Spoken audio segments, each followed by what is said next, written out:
Welcome to Mission Evolution Radio Show with Gwilda Wiyaka, bringing together today's leading experts to uncover ever-deepening spiritual truths and the latest scientific developments in support of the evolution of humankind. For more information on Mission Evolution Radio with Gwilda Wiyaka, visit www.missionevolution.org. And now, here's the host of Mission Evolution, Miss Gwilda Wiyaka.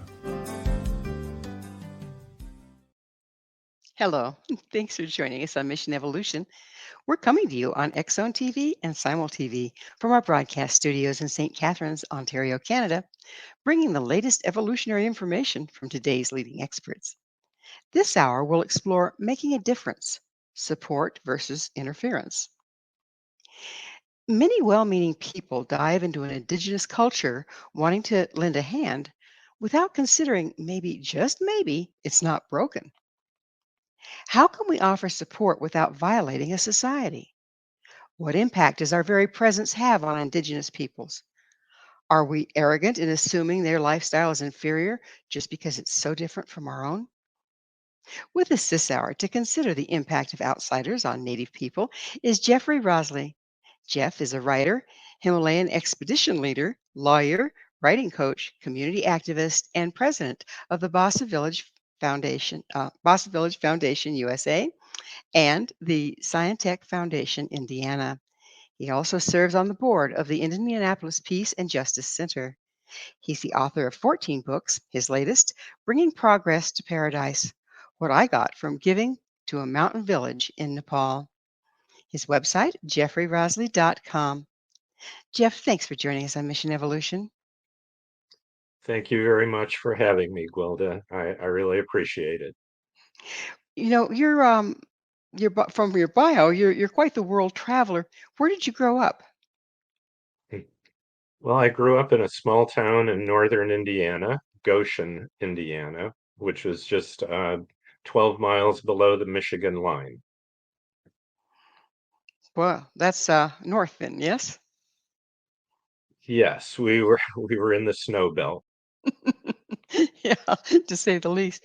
So you have a degree and a master's in divinity. Where did you get your master's in divinity? Christian Theological Seminary, which is here in Indianapolis and is associated with Butler University. Nice. You know, so many people, they say they have a master's in divinity, but they paid $30 and got it online. So I always have to clarify on that one. I've heard of that school. It's a wonderful school.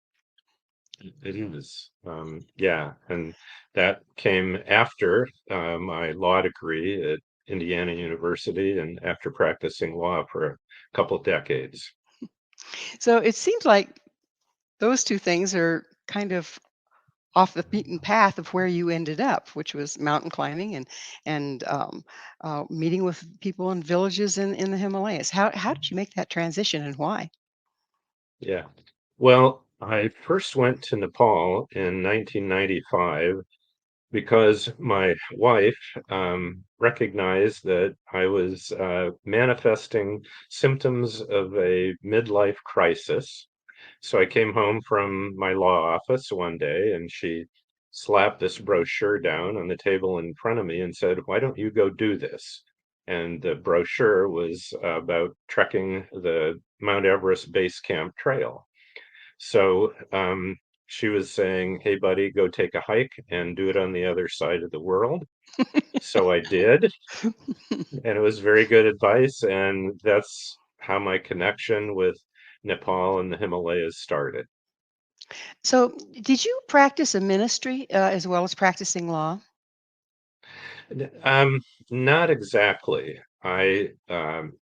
After I got the Masters of Divinity, I served a few churches on a temporary basis, but I was still practicing law.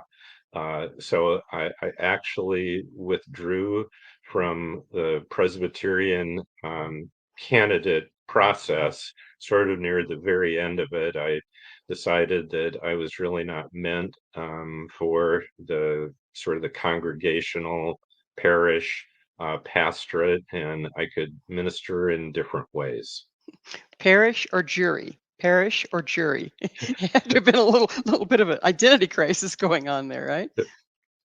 Well, giving an opening statement and a closing argument is a lot like preaching a sermon. So, after having, done a lot of trial work, preaching sermons came really easily for me. Nice. Not no nowhere near as critical an audience. Well, right, because when you're in church, you're supposed to be on your best behavior, so people are always being nice. Your opposing counsel in a lawsuit is sort of paid to not be nice. So yeah, it's different. So, which, you again going from that into, humanitarian work, how did both of those serve you? So your legal background and your religious background, the ministry. How did those serve you, or did they? Well, I think they did. I mean, I grew up with a very strong moral, ethical foundation. Um, I grew up in the church, and with parents and grandparents and a great grandmother, who always emphasized that we were lucky and privileged, to have a, wonderful middle class lifestyle, and so we should follow the teaching of love your neighbor as yourself by practicing philanthropy. So that's I tried to do that when I was younger on a pretty small scale, and as I got older and had the financial means and time to do more than that, that's what has become a major part of my life. So before you went on your midlife life crisis hike, did you travel much, or were you pretty much in your hometown?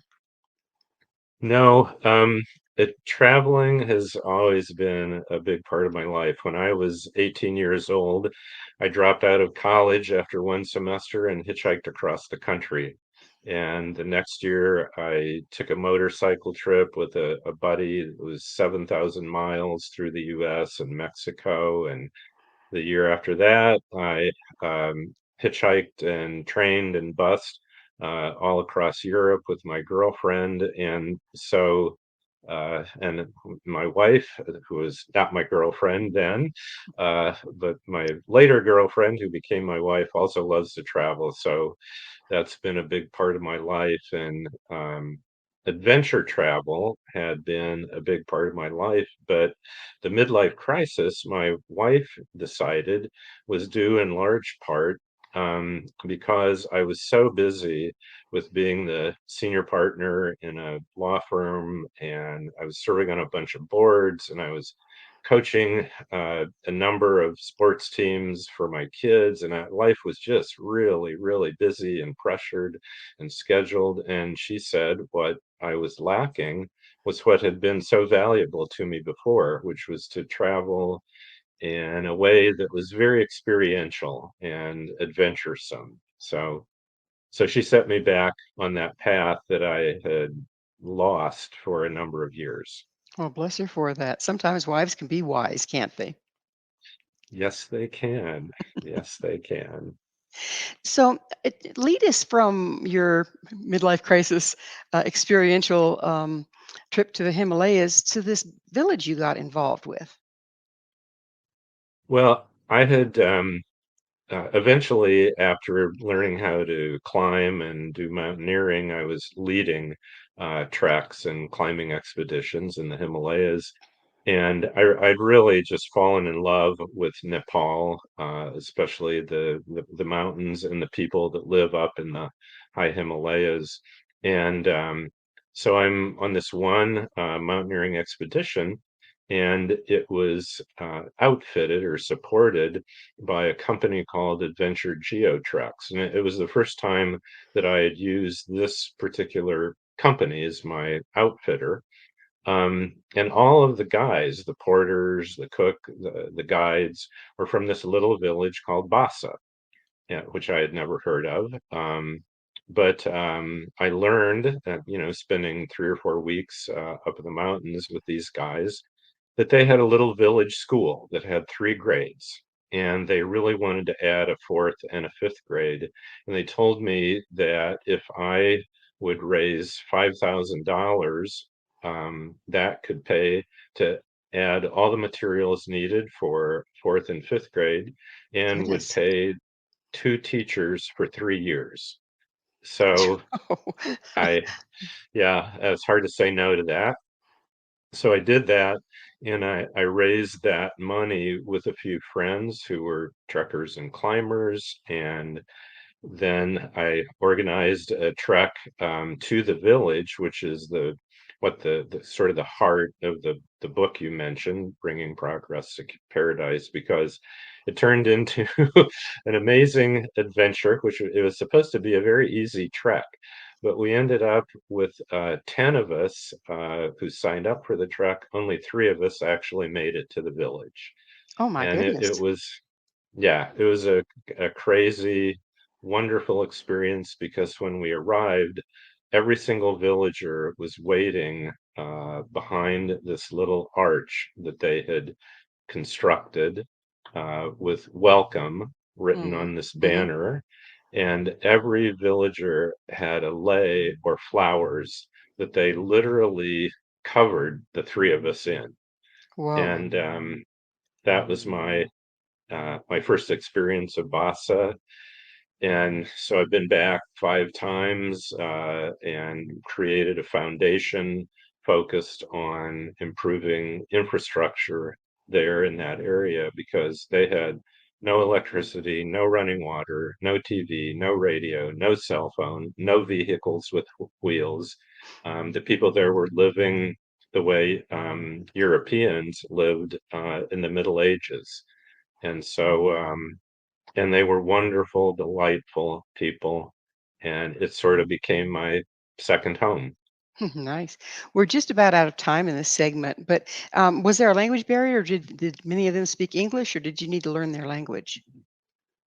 Well, the Nepali guides are incredible linguists as well Hmm. as extremely strong and tough. So, my guide spoke perfect English, and the village school teaches English. Oh, okay. So So, so the young people there spoke some level of English. The older people didn't speak any. well, it is time for that station break. Jeff and I will return shortly, so don't go away. This is Mission Evolution, www.missionevolution.org. Hello again. This is Mission Evolution, missionevolution.org. With us this hour discussing making a positive difference is Jeff Rasley. His website, jeffreyrosley.com. Jeffrey, when you were on this expedition, your original one, what were you looking for when you went beyond mountain climbing and started interactions with the people? Well, Nepal is the poorest country outside of Africa. It's landlocked. Um, Agriculture is its major industry, followed by tourism. And so it's very poor. And like most people who visit Nepal, I had these wonderful experiences and I wanted to give back. And so when I was introduced to Basa Village and the people there were so wonderful and kind, and I just, felt this connection. And they then, after the school, asked if I would do a fundraiser to help create a hydroelectric plant for the village, and I agreed to do that. And then that's when I turned what had just been this kind of fundraising project with friends into an actual 501c3 charitable foundation. And after the electric project, there was a water project, a medical clinic. So, and it's just ballooned into this, major part of my life and being a president of the foundation. While you were doing this, because you originally mentioned what lovely people they were, and oftentimes that comes from the culture they live in. While you were doing this, did you see where what was being provided or how it was being provided could be detrimental in certain ways to the community? I did. And that's actually sort of the major theme of the book is struggling with is, bringing, quote, progress to paradise really good for that village. And so my partner, Niru Rai, who owns Adventure Geotreks and is from the village and has family, but he and his business are located in Kathmandu. He and I agreed on some principles that we would follow in doing the infrastructure work with the village. And the first principle was we would not do anything or even suggest any project ourselves. The request had to come from the village.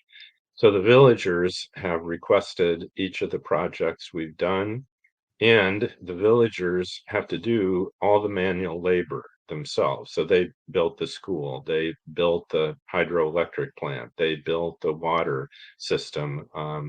They did. We did have to hire some professional stonemasons for the medical clinic and also to help rebuild the village, which was partially destroyed in 2015 earthquakes. But otherwise, the it's like our foundation raises the money. Niru's NGO distributes the money, supervises the work, and the villagers basically do the work, and then they own it. So they have a school board, they have a utility board, so they own it, they run it, and we step back once the project is finished. So, how did that work? Sometimes things are really great in the draw up, but not so great in execution. How did that work? It's been excellent. In fact, I was so inspired by how well it's worked to write other books about it and to start teaching classes at two different local universities here in Indy, Butler, and Marion about the right way to do philanthropy. And both of those universities seem to agree. So yeah, I think it's become a model, and some other foundations have adopted it as a model. So, tell us about some of the times when good intentions go awry. Well, I've witnessed a number of those in Nepal. My favorite story about that is there was a woman who was very wealthy, who was actually German, who came to Nepal, did a trek, and as I said, fell in love, as so many people do. And she was really fascinated by these bridges that are cabled bridges that cross the river valleys. So she decided she was going to fund building a bridge, and she decided where she wanted to have the bridge built, and so she did, and it was a beautiful bridge, and it was built in a place that nobody uses because she directed this project herself and didn't uh, really consult the local people and have the local people really direct the project. Um, there's, another really much more extreme case of that. Many people have heard of the book Three Cups of Tea, which was written, well, actually, it was ghost written for him by a guy named Greg Mortensen, who raised millions of dollars to build schools in Pakistan and Afghanistan. And it turned out the 200 schools that his organization raised money to build, only half of them were built. And of the half that were built, only half of those were used because they were built in places that nobody wanted to send their children to school. So, And once again, are both of these yes. examples where they didn't consult the locals as to what location would be workable, or was there a pushback from the locals? Combination in the case of the Central Asia Institute, um, Greg got involved with some unsavory characters, and so there became pushback from locals because they didn't trust some of the people that were working with the institute. Excuse But me, were the unsavories, were they locals or were they from elsewhere? they were from Pakistan, but not from the local areas where the schools were being built. Okay. So go ahead and continue. I'm sorry. Oh, yeah. And so also one of our key principles is using the local people to build the projects, because that gives you a sense of real ownership. Whereas if, you bring in a crew from elsewhere and they build it and you have other people, running and managing it, it's just welfare. And what we Nero and I very much wanted to avoid was developing a sense of, the kind of a welfare culture, because these people are subsistence farmers. They're very strong, independent. They're used to taking care of themselves, but have this very, very close communal connection within the village. And so we, wanted to be careful to not disrupt the sense of community, and also not, create any sort of a welfare culture. So that's why that's what was underlying those principles that we developed. So the communities and the strength of the communities, and it's kind of an indigenous form of strength that we've somehow lost here.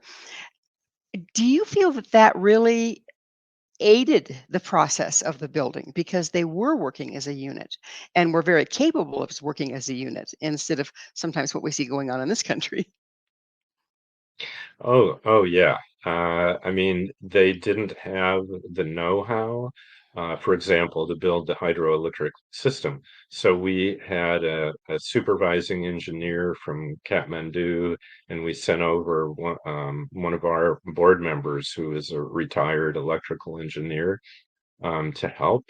But seeing the villagers climb a sheer 100-foot rock wall with wire, wrapped around their arm and shoulder, it was obvious they had the capability of doing all the hard work.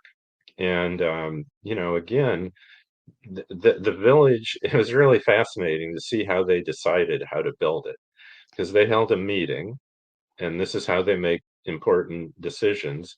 And it lasted 2 days, and everybody who wanted to talked. And they talked until they had worked out every single detail down to who would make food for the guys that were doing the heavy labor. And the guys carried all of the materials, I mean, big, heavy materials for 4 days from where the road ended to Basa. Um, so they carried on their doko baskets everything that we used to build it, and they built it from scratch. And then they decided on their utility board. And the way they do it, they don't vote. They just it's like the Quakers. They sit in community and talk until there's just a consensus of what the plan should be and how to execute it. Pretty amazing. Do you, I think my bias is that we've gotten away from community in this country. With any project, we kind of expect somebody to fund it, somebody to do it, and then we can complain about how it's done, right? Um, Yeah, right. do you think that we have a fair amount to learn from the way they do things? Oh, yes, I do.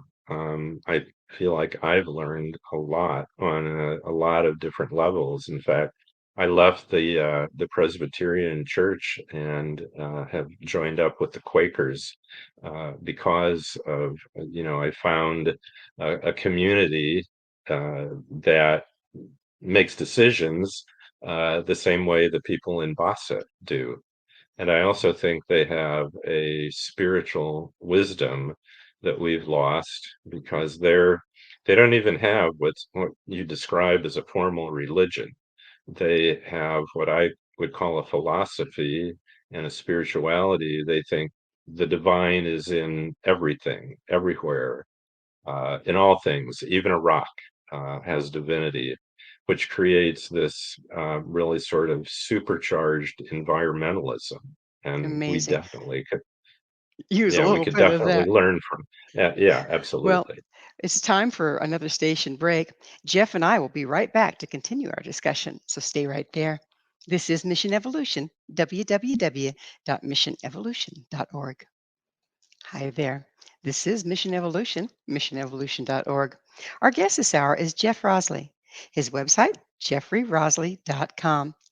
Jeff, when we were talking about how the indigenous people there in the village of Basa would get together and have this 2 day long meeting whereby they just simply hashed out how they were going to do it. Were you involved in that meeting? I was, and I just have to say though, that was a great commercial. That was really entertaining.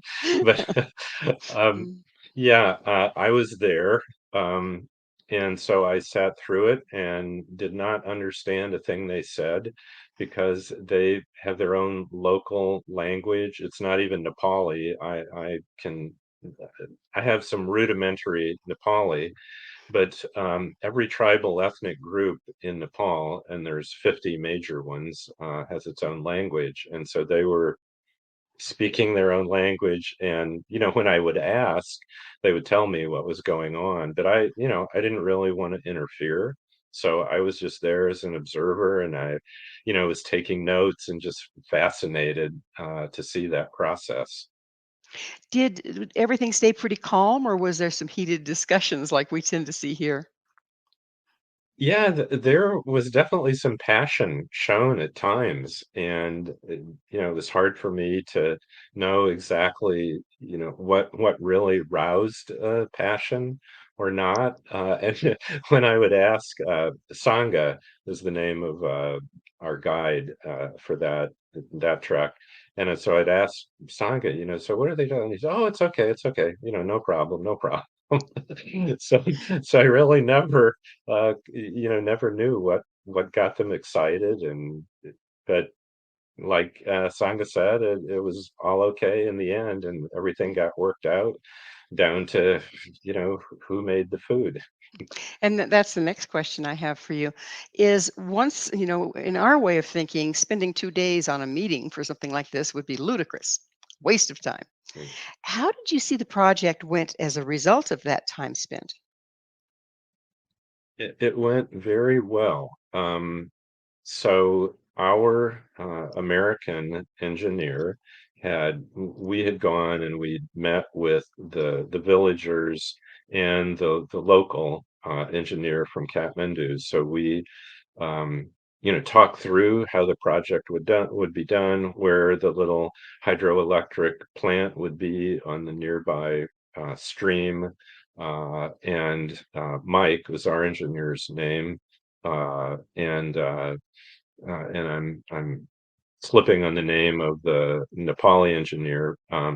But they, took notes and wrote things out and had all the plan, and talked through this with the guys that were going to be the foreman on the work from the village. And then I came back the next year and saw the result, and Mike and I got to flip the switch, although they were already using it, but sort of as a formality, flipped a big switch in the little hydroelectric plant to turn it on.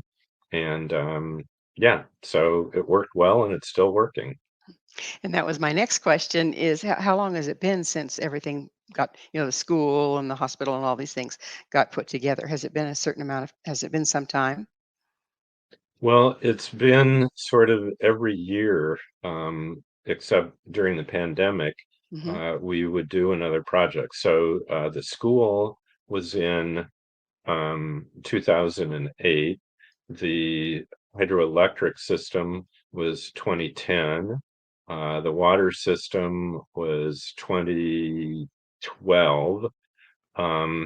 and then we had a couple temporary medical clinics that we did, and we did LED lights.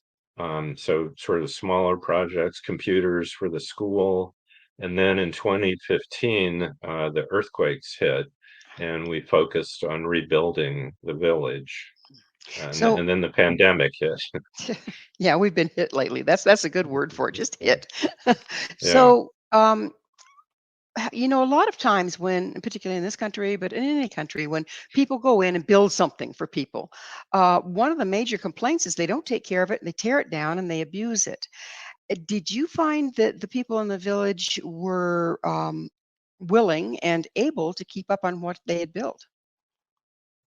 Yeah. In fact, the original school was deteriorating in a lot of ways, and so even though we had added those two grades, the original building got converted into kind of office space, library, computer room, and we I should say we, but we funded it, but the village built another school, so they have a newer schoolhouse, and very interestingly, in about, let's see, the year before the pandemic, so 2019, the government finally got to this area to add electricity and actually and also put a road in, which they didn't have a road before this.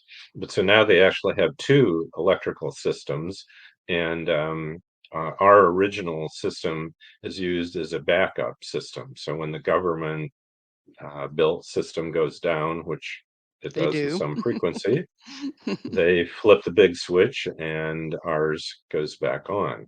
But I was going to mention our current project, which we funded and is now in the process of execution, is really kind of interesting and different, uh, because what the pandemic taught us is these folks have no income when tourism dies, because the only outside income from their subsistence farming um, is to work in trekking and mountaineering companies. And so for, over 2 years, that source of income was completely lost. So the villagers wanted to create something that would earn money even when tourism was down. So, and they came up with a herding goats and pigs, raising goats and pigs as a commercial enterprise. So they put together a budget, and we have now funded the purchase of goats and pigs for the village.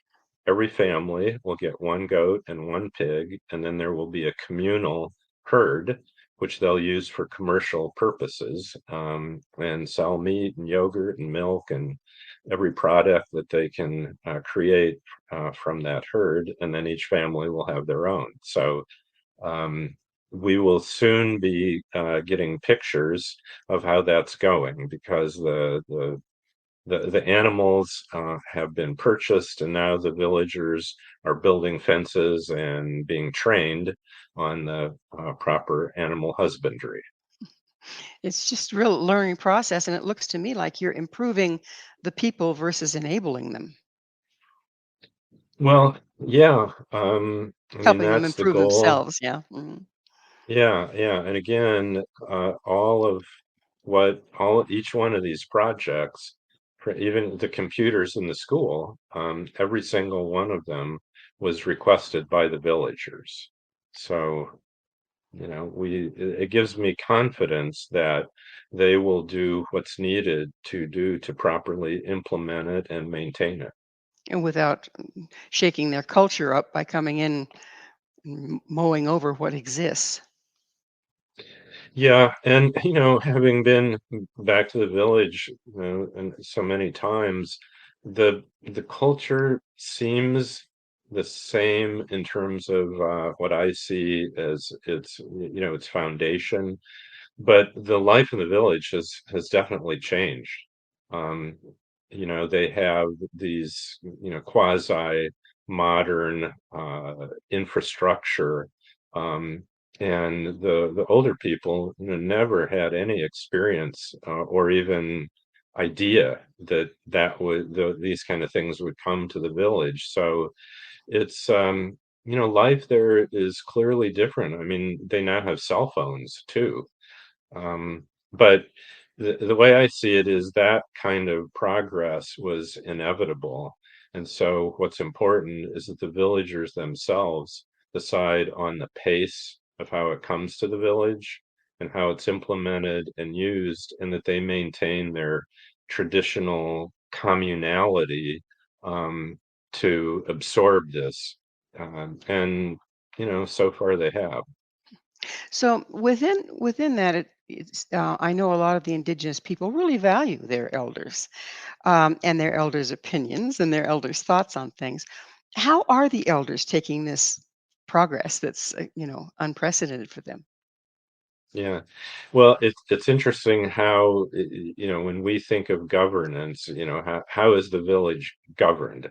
And it's governed by communal meeting, except if there's a dispute between families or between people, then the oldest man in the village, who they consider the elder servant, will make a decision, and so the people Hmm. will come to him. He'll act like a mediator and then a judge if it can't be mediated, and will decide how to resolve this problem. And the elder, until just a couple of years ago, was a delightful old guy named Punksi Rai. Uh, uh, their last name is Rai because that's their tribal ethnic identity. And he was such an interesting guy. He was did not want to participate in these modern things, and so he had his daughter and their family build a little shelter for him outside of the family home. And he moved in and lived for the last probably 5 years of his life in this little shelter rather than being in a home that had electricity and running water.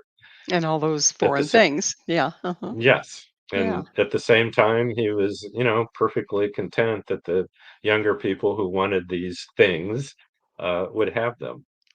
Interesting. So there wasn't a pushback so much as a choice to not live that way. That's right, and each family, made that choice. I mean, one thing that was interesting is we did a smokeless stove project because they were, cooking and heating over open fire pits in the homes, and so there was a pulmonary disease and Mm. cataracts, the things that, come from breathing and having your eyes exposed, to wood smoke every single day. Um, and so some of the families put the stove on top of the fire pit. Other families put the stove in the corner and continued to use the fire pit Well, because we're the going to the have to fire p I'm sorry, we're oh, gonna have to sorry. pick up on the stoveless or smokeless stove on the other side of another station identifier. Please stay with us as Jeff and I continue to explore the difference between aid and imposition. This is Mission Evolution, www.missionevolution.org. Welcome back. This is Mission Evolution, missionevolution.org. This hour, our special guest is Jeff Rasley. His website, jeffrosley.com. Excuse me, jeffreyrosley.com. You wouldn't get him the other way. Jeff, just as an aside, where can people see some of these pictures and everything? Can they find that on your website that I just cited? Yes, I have a link on my website to a number of the expeditions that I've done, and some particularly to visiting Basa. And then there's a link to a page about the foundation and all the projects we've done, which also has pictures of Basa. Great, great. Now, you were telling us about these smokeless stoves. You said some people used them, some people in their fire pits, and other people just set them aside and continued the way they were doing. What was the end of that? Well, the people that put the stove in the corner use the stove, but the fire pit has a sacred meaning to it. It it decide that, well, put this aside, but where people sit when they come to visit your home is arranged according to this tradition around the fire pit. So, like a special guest, such as me, would sit at what would be sort of the 11 o'clock place around the circle. And the family would sit at the 3 o'clock place. And then it's ordered all according to custom.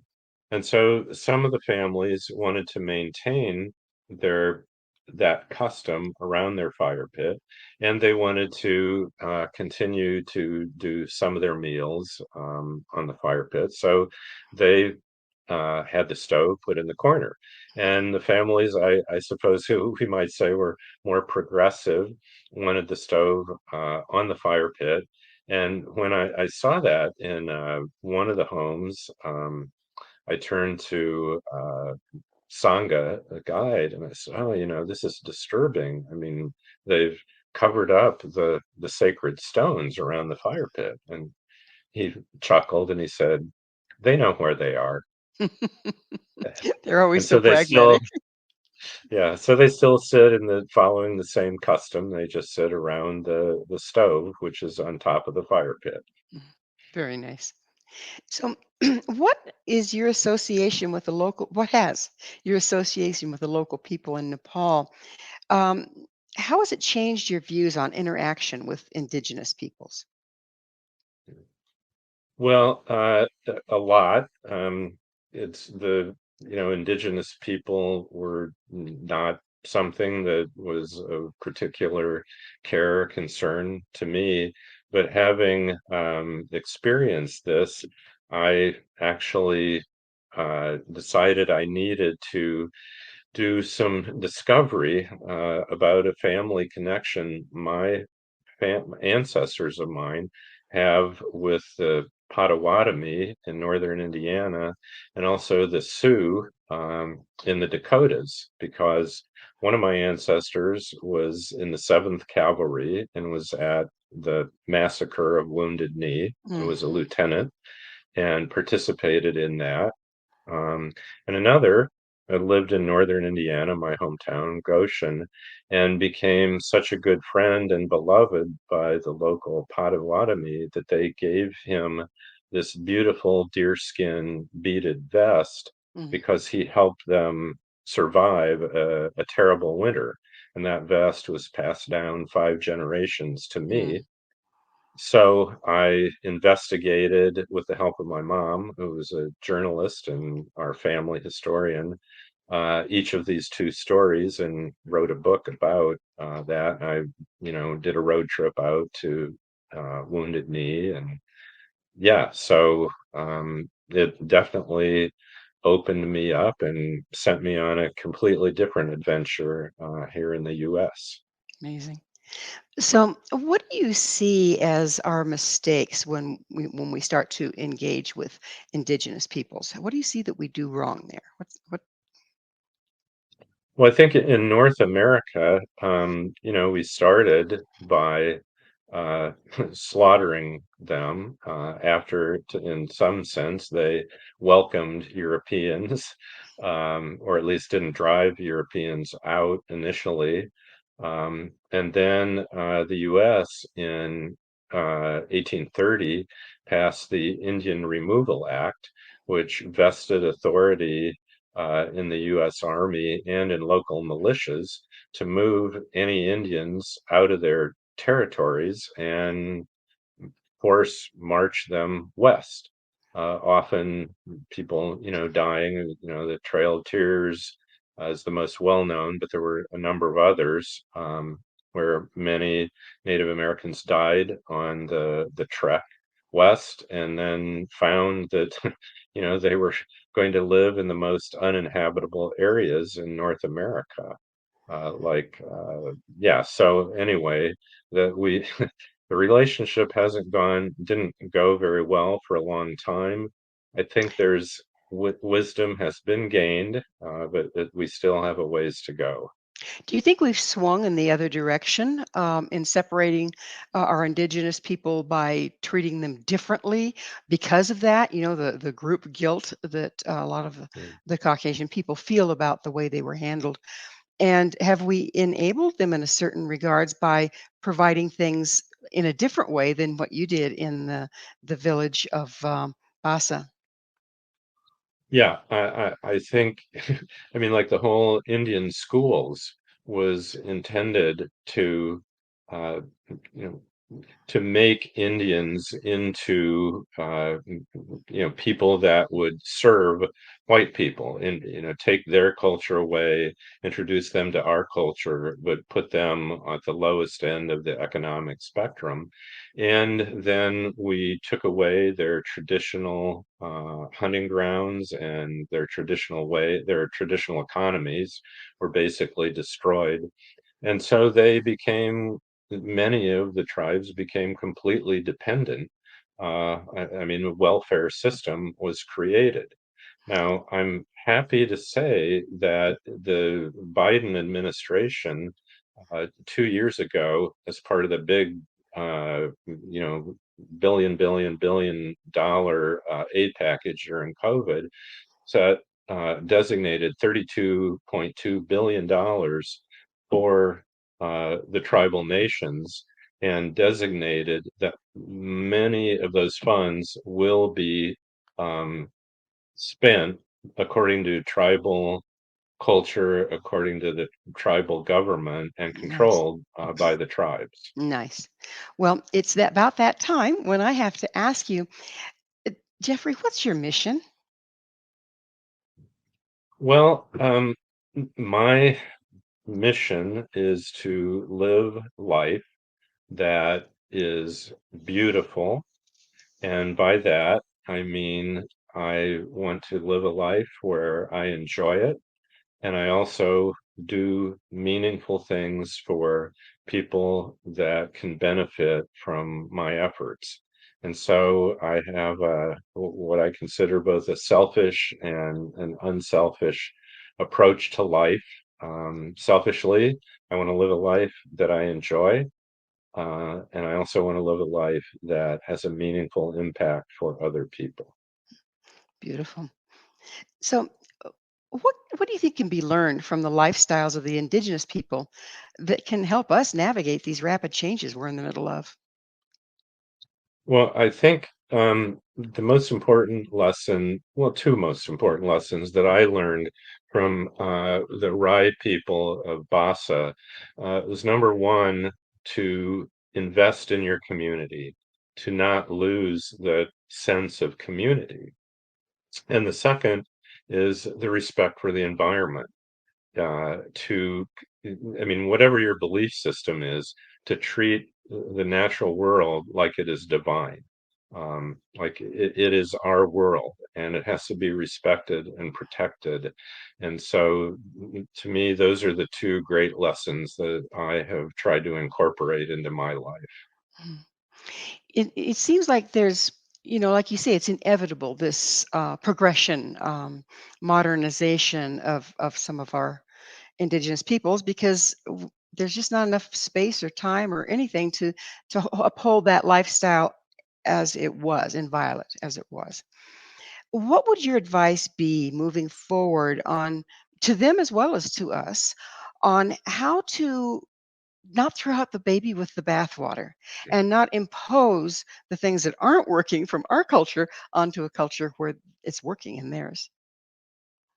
Yeah, it's a Gwilda, it's a hard question. And in Basa, it's a work in progress, an experiment. I mean, will the generation of kids that are growing up today, will they hang on to their culture? Will they be seduced by the consumer culture that, is there in Kathmandu, or not? And I hope that the kids in Basa, as well as us, and our kids will somehow recognize the value of communal connection. And whether we find our communities in groups and organizations or in neighborhoods and cities and towns, if we have that communal connection and we maintain it and value it, then however the technological changes that we experience, they will just be incorporated into the way we live.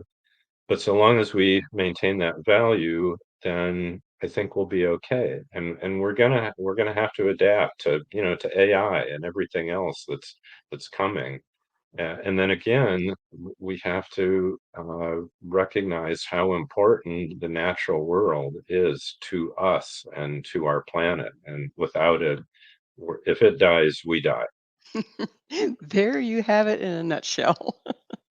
So it's using what's at hand without losing the value system that the indigenous people and our ancestors came with. Yes, Yes, yep. We need to take the wisdom that our ancestors have and adapt it to modernity. absolutely. Well, unfortunately, Jeff, we are out of time. Thank you so much for coming on the show. Oh, thank you for having me. It's been great. I hope we'll get to do it again someday. I hope so too. Our guest this hour has been Jeff Rasley, a Himalayan expedition leader, lawyer, community activist, and author of Bringing Progress to Paradise, What I Got from Giving to a Mountain Village in Nepal.